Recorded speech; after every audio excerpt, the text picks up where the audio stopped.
ઓમ નમઃ શિવાય. જય પિતૃદેવતા નમઃ. આપ સૌ શ્રદ્ધાળુ ભક્તોને વર્ષ 2026માં આવનારી માઘ માસની મહાપવિત્ર તિથિ મૌની અમાસની અનંત શુભકામનાઓ અને હાર્દિક વધામણી.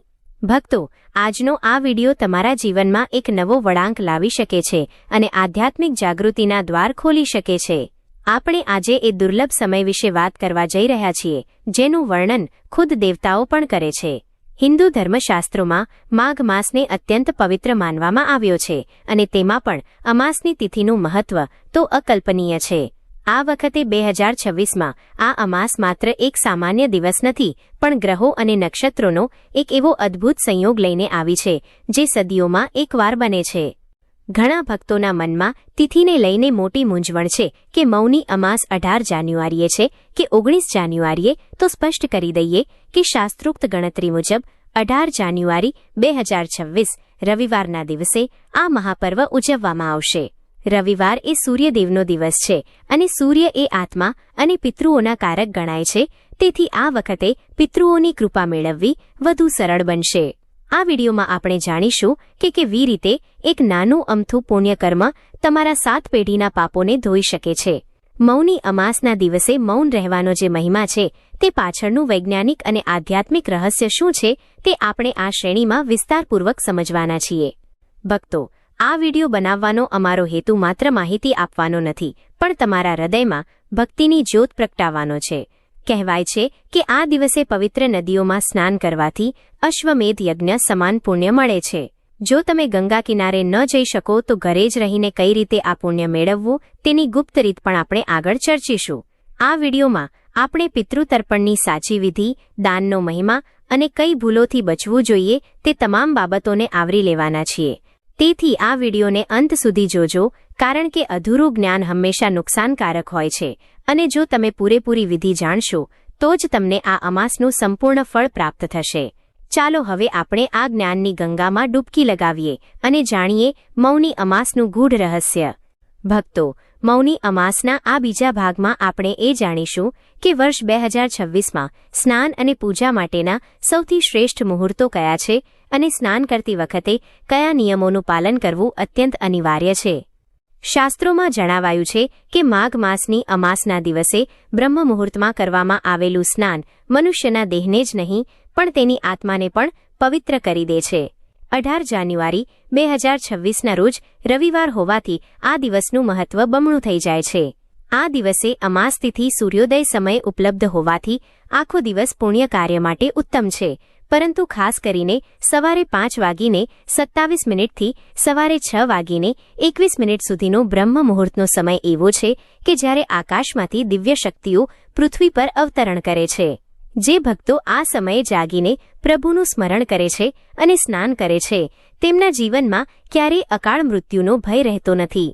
સ્નાન કરવાની વિધિ વિશે વાત કરીએ તો જો તમે ગંગા, નર્મદા કે કોઈ પવિત્ર નદીએ જઈ શકતા નથી તો નિરાશ થવાની બિલકુલ જરૂર નથી. તમારા ઘરે જ નહાવાના પાણીમાં થોડું ગંગાજળ ઉમેરો અને સાથે જ તેમાં થોડા કાળા તલ પણ નાખો. કાળા તલ ભગવાન વિષ્ણુના પરસેવામાંથી ઉત્પન્ન થયા હોવાનું મનાય છે, જે નકારાત્મક ઉર્જાનો નાશ કરે છે. સ્નાન કરતી વખતે મનમાં ગંગા મૈયાનું ધ્યાન ધરવું અને મૌન ધારણ કરવું. મૌની અમાસનું નામ જ એટલે મૌની છે, કારણ કે આ દિવસે વાણીનો સંયમ રાખવો એ સૌથી મોટી તપસ્યા છે. શાસ્ત્રોમાં તો ત્યાં સુધી કહેવામાં આવ્યું છે કે આ દિવસે સ્નાન કર્યા પછી જે મનુષ્ય મૌન રહીને ગાયત્રી મંત્ર અથવા ભગવાન વિષ્ણુના અષ્ટાક્ષર મંત્રનો જાપ કરે છે તેની આસપાસ એક એવું રક્ષણાત્મક કવચ બની જાય છે કે કોઈ પણ આસુરી શક્તિ કે નજર તેને નુકસાન પહોંચાડી શકતી નથી. આ દિવસે સંકલ્પ લેવાનું પણ વિશેષ મહત્વ છે.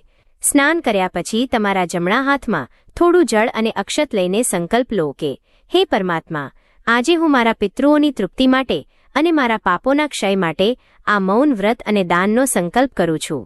સંકલ્પ લીધા વગર કરવામાં આવેલી પૂજાનું ફળ અસ્થિર રહે છે, તેથી સંકલ્પ લેવો ખૂબ જ જરૂરી છે. વર્ષ 2026માં સવારે 10:01 થી સર્વાર્થ સિદ્ધિ યોગ શરૂ થઈ રહ્યો છે, જેનો અર્થ છે કે જો તમે આ સમયગાળામાં કોઈ ધાર્મિક અનુષ્ઠાન કે મંત્ર જાપ કરશો તો તેનું ફળ હજારો ગણું વધી જશે. યાદ રાખજો ભક્તો, આ તક વર્ષમાં એક જ વાર આવે છે અને રવિવારનો આ દુર્લભ સંયોગ તો ભાગ્યશાળી લોકોને જ મળે છે. 18 જાન્યુઆરીએ અભિજીત મુહૂર્ત બપોરે 12:10 થી બપોરે 12:13 સુધી છે. આ સમયે કરેલું દાન સીધું પિતૃઓના મુખ સુધી પહોંચે છે એવું પૌરાણિક માન્યતા છે. આ બીજા ભાગમાં આપણે મુહૂર્ત અને સ્નાનની ગૂઢ વાતો જાણી. હવે પછીના ભાગમાં આપણે પિતૃતર્પણની એવી વિધિ જાણીશું જે કદાચ તમે ક્યારેય નહીં સાંભળી હોય. ભક્તો, મૌની અમાસના આ ત્રીજા ભાગમાં આપણે એક એવી વિધિ વિશે વાત કરવા જઈ રહ્યા છીએ જે તમારા જીવનના તમામ અવરોધોને દૂર કરવાની શક્તિ ધરાવે છે, અને તે છે પિતૃતર્પણ. શાસ્ત્રોમાં મૌની અમાસને પિતૃઓની તૃપ્તિ માટેનો સૌથી શ્રેષ્ઠ દિવસ માનવામાં આવ્યો છે. એવું કહેવાય છે કે આ દિવસે પિતૃલોકમાંથી પૂર્વજો પૃથ્વી પર પોતાના વંશજોના આંગણે આવે છે અને આશા રાખે છે કે તેમનો પરિવાર તેમને જળ અને અન્ન દ્વારા યાદ કરે.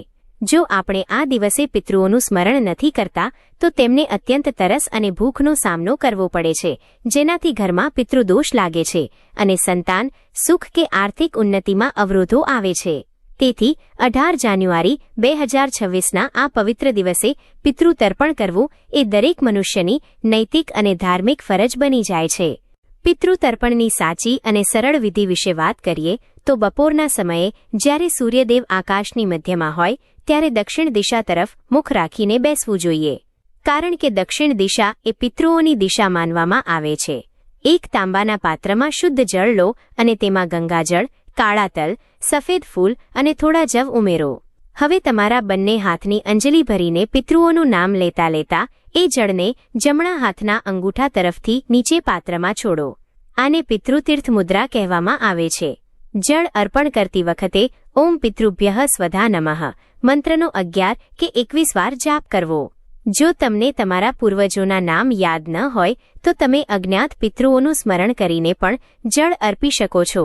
આ ક્રિયા કરવાથી પિતૃઓની આત્માને તાત્કાલિક શાંતિ મળે છે અને તેઓ પ્રસન્ન થઈને તમારા આખા પરિવારને સુખ સમૃદ્ધિના આશીર્વાદ આપે છે.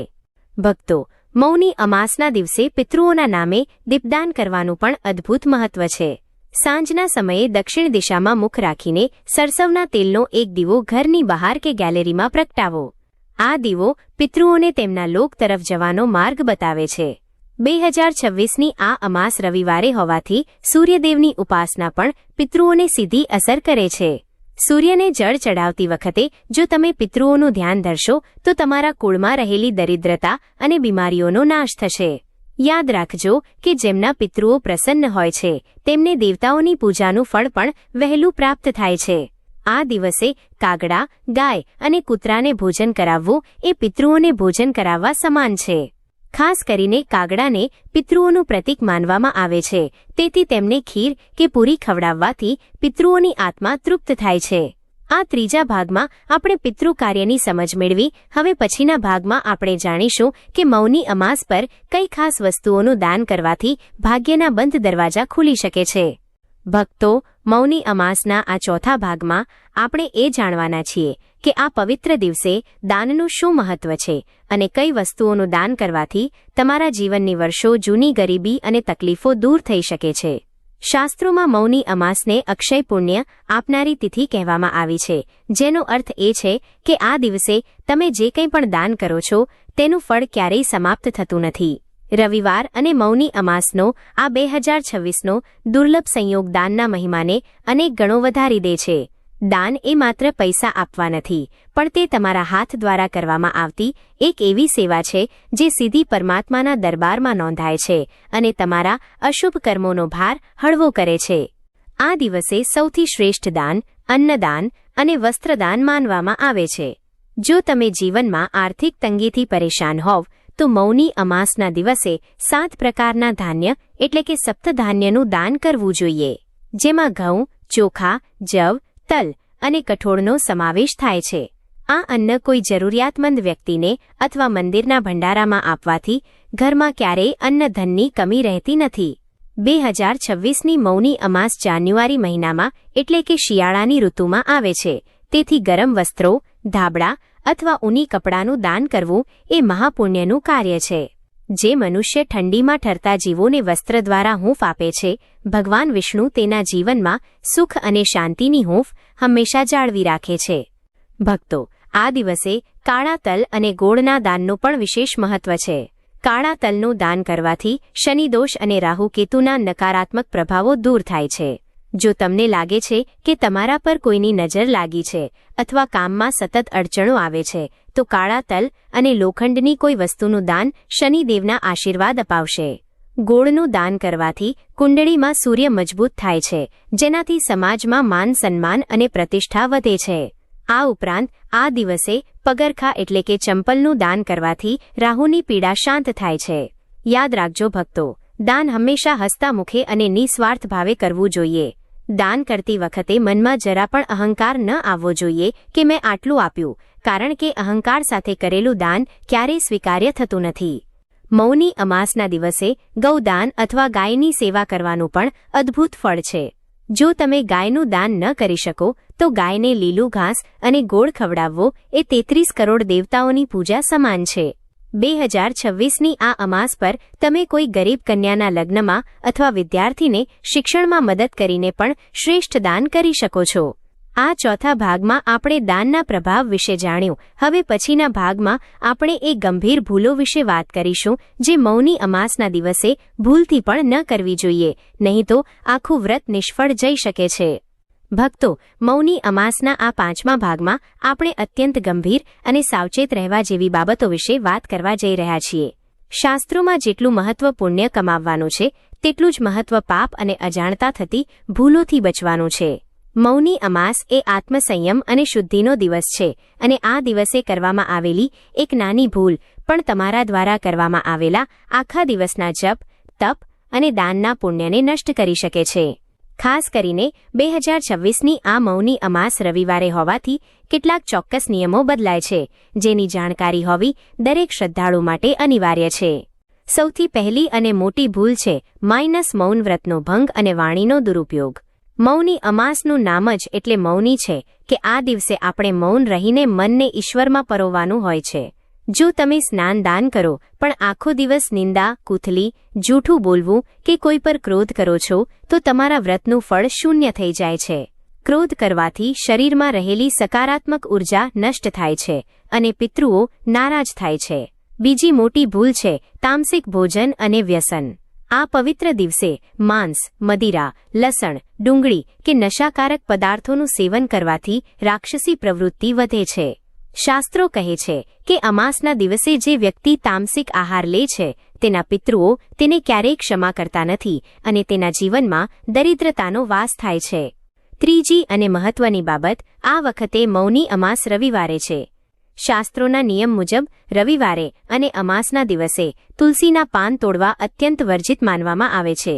જો તમારે પૂજા માટે તુલસીની જરૂર હોય તો એક દિવસ પહેલા એટલે કે શનિવારે જ તોડી લેવી જોઈએ. રવિવારે તુલસી તોડવાથી ઘરમાં અશાંતિ અને ધનહાનિ થાય છે. તેવી જ રીતે રવિવારે પીપળાના વૃક્ષને અડકવું કે ત્યાં જળ ચઢાવવું પણ વર્જિત છે. જો કે અમાસના દિવસે પીપળાની પૂજાનું મહત્વ છે, પરંતુ રવિવારના સંયોગને કારણે તમારે દૂરથી જ પ્રણામ કરવા જોઈએ અને ત્યાં જઈને વૃક્ષનો સ્પર્શ ન કરવો જોઈએ. આ એક એવી સૂક્ષ્મ ભૂલ છે જે ઘણા ભક્તો જાણતા નથી અને અજાણતા દોષના ભાગીદાર બને છે. ચોથી ભૂલ છે પિતૃઓની ઉપેક્ષા.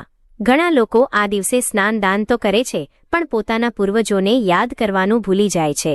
જે વ્યક્તિ પોતાના પિતૃઓનું સ્મરણ નથી કરતી તેને ક્યારે દેવી દેવતાઓના આશીર્વાદ મળતા નથી. આ દિવસે બપોરના સમયે ઊંઘવું પણ ટાળવું જોઈએ, સિવાય કે તમારી તબિયત ખરાબ હોય.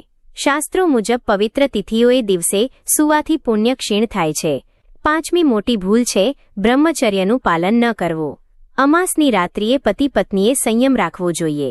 અમાસના દિવસે ગર્ભધારણથી જન્મેલી સંતાન ઘણીવાર શારીરિક કે માનસિક કષ્ટો ભોગવે છે તેવું પૌરાણિક મન માન્યતા છે.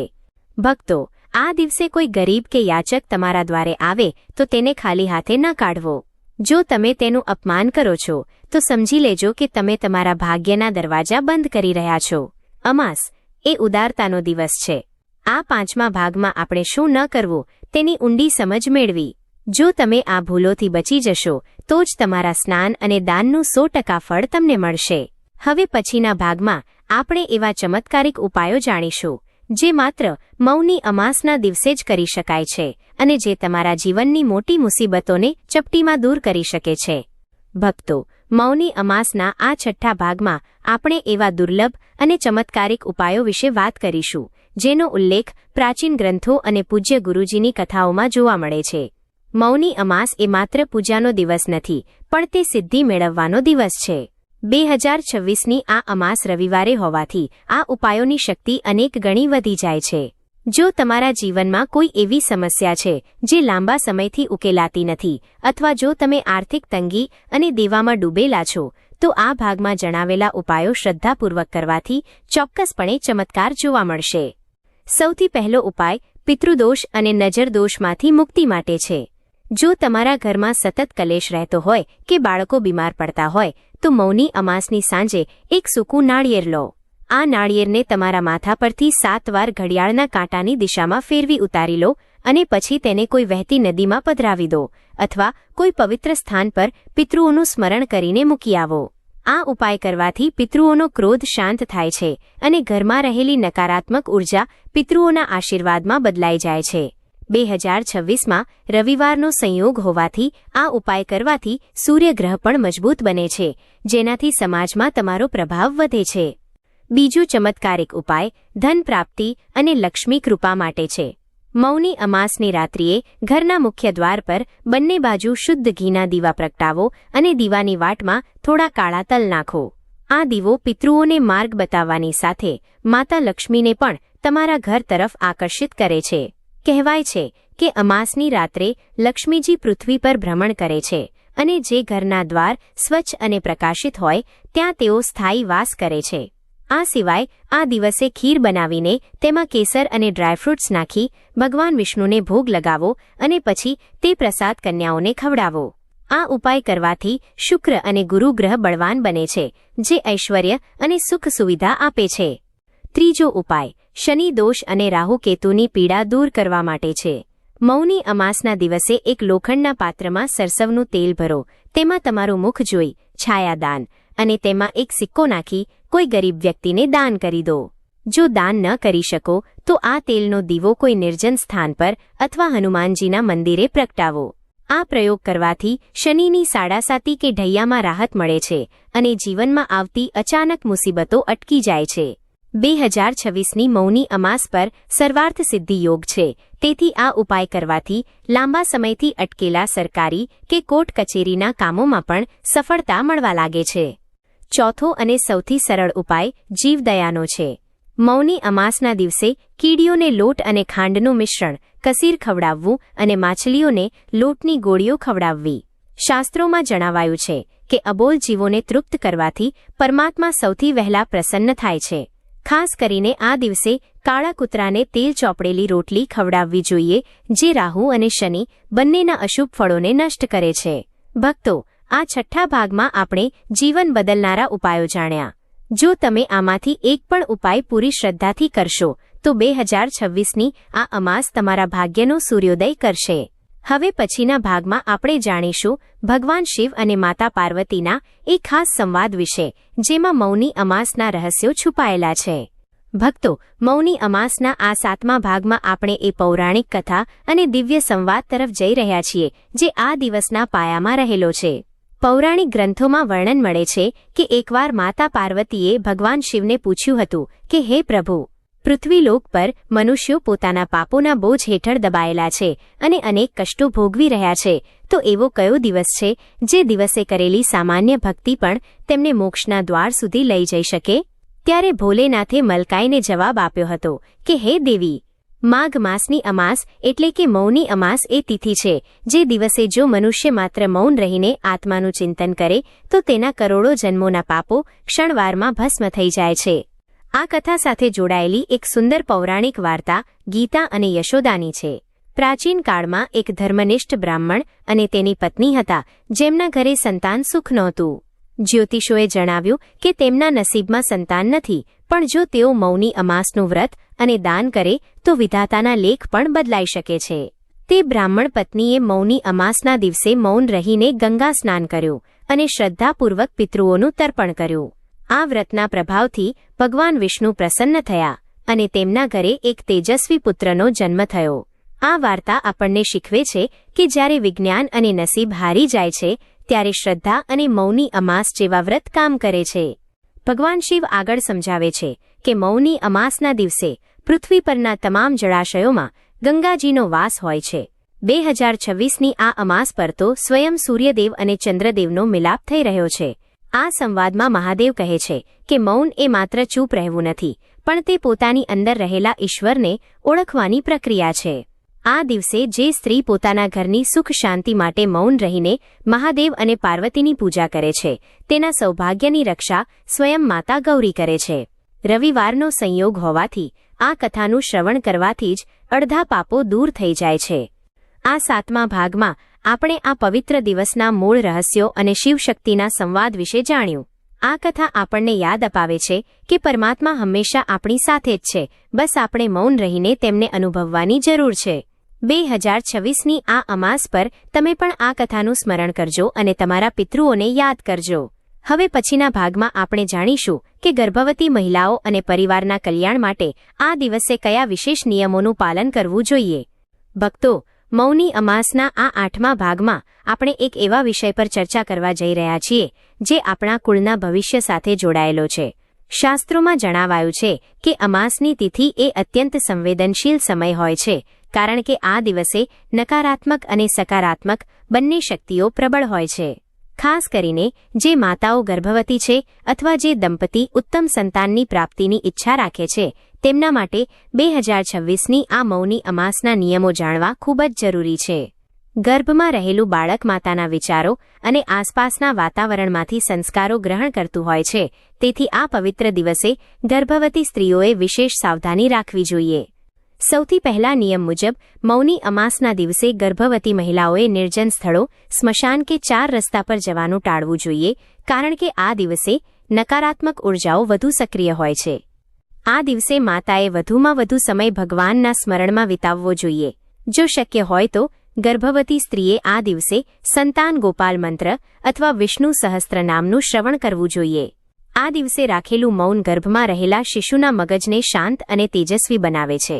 2026માં રવિવારનો સંયોગ હોવાથી સૂર્યદેવના તેજની સીધી અસર ગર્ભ પર પડે છે, તેથી સવારે સૂર્યપ્રકાશમાં થોડીવાર બેસવું અને આદિત્ય હૃદય સ્તોત્ર સાંભળવું એ બાળકને રોગમુક્ત અને બળવાન બનાવવાનો શ્રેષ્ઠ ઉપાય છે. પારિવારિક સુખ શાંતિ માટે આ દિવસે ઘરના વડીલોએ એક વાતનું ખાસ ધ્યાન રાખવું જોઈએ કે ઘરમાં કોઈપણ પ્રકારનો કલેશ કે ઝઘડો ન થાય. અમાસના દિવસે જે ઘરમાં રડારોળ કે અશાંતિ હોય છે, ત્યાં પિતૃઓ દુઃખી થઈને પાછા ફરે છે. આ દિવસે ઘરની સ્ત્રીઓએ સાંજે રસોડામાં પહેલી રોટલી ગાય માટે અને છેલ્લી રોટલી કૂતરા માટે કાઢવી જોઈએ. 2026ની આ અમાસ પર જો તમે તમારા ઘરના મુખ્ય દ્વાર પર ગંગાજળ છાંટો છો અને આસોપાલવનું તોરણ બાંધો છો, તો તમારા કુળની રક્ષા સ્વયં દેવતાઓ કરે છે. આ દિવસે પિતૃઓના નામે વડ કે પીપળાનું વૃક્ષ રોપવું એ પણ તમારા વંશને દીર્ઘાયુ બનાવવાનો મોટો પરોપકાર છે. ભક્તો, આ 8મા ભાગમાં આપણે પરિવાર અને આવનારી પેઢીના કલ્યાણ વિશે વાત કરી. યાદ રાખજો કે સંસ્કારી સંતાન એ જ પિતૃઓ માટે સૌથી મોટું તર્પણ છે. 2026ની આ મૌની અમાસ તમારા કુળમાં સુખ અને શાંતિની વૃદ્ધિ કરે તેવી અમારી અભ્યર્થના છે. હવે આપણે આ શ્રેણીના અંતિમ અને સૌથી મહત્વપૂર્ણ 9મા ભાગ તરફ જઈ રહ્યા છીએ, જેમાં આપણે આ આખી ચર્ચાનો સાર અને લાઇક, શેર તથા સબસ્ક્રાઇબના માધ્યમથી પુણ્ય કમાવવાની છેલ્લી તક વિશે વાત કરીશું. ભક્તો, મૌની અમાસના આ 9મા અને અંતિમ ભાગમાં આપણે આ પવિત્ર યાત્રાના નિષ્કર્ષ તરફ આવી પહોંચ્યા છીએ. અત્યાર સુધી આપણે સ્નાન, દાન, પિતૃતર્પણ, ગર્ભવતી મહિલાઓ માટેના નિયમો અને ચમત્કારિક ઉપાયો વિશે ઊંડાણપૂર્વક ચર્ચા કરી. પરંતુ આ બધી જ પૂજા અને વિધિઓનું ફળ ત્યારે જ મળે છે જ્યારે આપણી ભાવના શુદ્ધ હોય. ભગવાન શિવ કહે છે કે ભોગ ધરાવવાની શક્તિ ન હોય તો માત્ર શ્રદ્ધાના 2 આંસુ પણ મને સ્વીકાર્ય છે. 2026ની આ મૌની અમાસ તમારા માટે માત્ર એક પંચાંગની તારીખ ન બની રહે, પરંતુ તમારા જીવનના પરિવર્તનનો દિવસ બની રહે તેવી અમારી આ સ્ક્રિપ્ટ અને મહેનત પાછળની મનોકામના છે. આ શ્રેણીના સમાપન પર આપણે એ યાદ રાખવાનું છે કે મૌનનો અર્થ માત્ર જીભને કાબૂમાં રાખવી એ નથી, પણ મનમાંથી ખરાબ વિચારો, ઈર્ષ્યા અને ક્રોધને પણ મૌન કરી દેવા તે છે. 18 જાન્યુઆરી 2026ના દિવસે જ્યારે તમે સૂર્યદેવને જળ અર્પણ કરો ત્યારે મનમાં સંકલ્પ કરજો કે હે પ્રભુ, આજથી હું મારા પિતૃઓના સન્માન માટે અને મારા આત્માના કલ્યાણ માટે હંમેશા સત્ય અને ધર્મના માર્ગે ચાલીશ. આ સંકલ્પ જ ખરા અર્થમાં મૌની અમાસનું ફળ છે. પિતૃઓ ત્યારે જ તૃપ્ત થાય છે જ્યારે તેમનો વંશ સમાજમાં શ્રેષ્ઠ કાર્ય કરે છે અને દીન દુખિયાની મદદ કરે છે. આ વિડિયો દ્વારા અમે જે જ્ઞાન પીરસ્યું છે તે તમારા ઘરના ખૂણે ખૂણે સુખની રોશની ફેલાવે તેવી પ્રાર્થના. પ્યારા મિત્રો, અમે આ 9 ભાગની વિશાળ શ્રેણી ખૂબ જ મહેનત, શાસ્ત્રોના સંશોધન અને તમારા પ્રત્યેના પ્રેમથી તૈયાર કરી છે. અમારો ઉદ્દેશ્ય છે કે સનાતન ધર્મનું સાચું જ્ઞાન દરેક ગુજરાતી ઘર સુધી પહોંચે. જો તમને અમારી આ મહેનત અને આ માહિતી જરા પણ ઉપયોગી લાગી હોય તો આ વિડિયોને અત્યારે જ એક લાઇક જરૂર કરજો. તમારું એક લાઇક અમને આવા જ વધુ આધ્યાત્મિક વિડિયો બનાવવા માટે પ્રોત્સાહન અને શક્તિ આપે છે. જ્ઞાન વહેંચવાથી વધે છે, તેથી આ પવિત્ર વિડિયોને તમારા મિત્રો, સગા સંબંધીઓ અને વોટ્સએપ ગ્રુપ્સમાં વધુમાં વધુ શેર કરજો. કોણ જાણે, તમારા એક શેરથી કોઈ ભટકેલા જીવને સાચો માર્ગ મળી જાય અને તેના પુણ્યના ભાગીદાર તમે પણ બનો. જો તમે હજુ સુધી અમારી આ ભક્તિમય ચેનલના પરિવારમાં નથી જોડાયા તો અત્યારે જ નીચે આપેલું લાલ સબસ્ક્રાઇબ બટન દબાવો અને સાથે જ બેલ આઇકન પણ દબાવો, જેથી 2026ના તમામ તહેવારો, વ્રત અને કથાઓની સાચી માહિતી તમને સૌથી પહેલા મળતી રહે. અમે ઈચ્છીએ છીએ કે આપણો આ સાથ સદાય અકબંધ રહે. કમેન્ટ બોક્સમાં તમારી હાજરી પુરાવવા માટે અને મહાદેવના આશીર્વાદ લેવા માટે પૂરા ભક્તિભાવ સાથે ઓમ નમઃ શિવાય અને પિતૃઓની શાંતિ માટે જય પિતૃદેવતા અચૂક લખજો. તમારી દરેક મનોકામના પૂર્ણ થાય અને આગામી મૌની અમાસ તમારા માટે સફળતાના નવા શિખરો લાવે તેવી મંગલકામના. ઓમ શાંતિ શાંતિ શાંતિ. રાધે રાધે. હર હર મહાદેવ. જય હિન્દ, જય ભારત.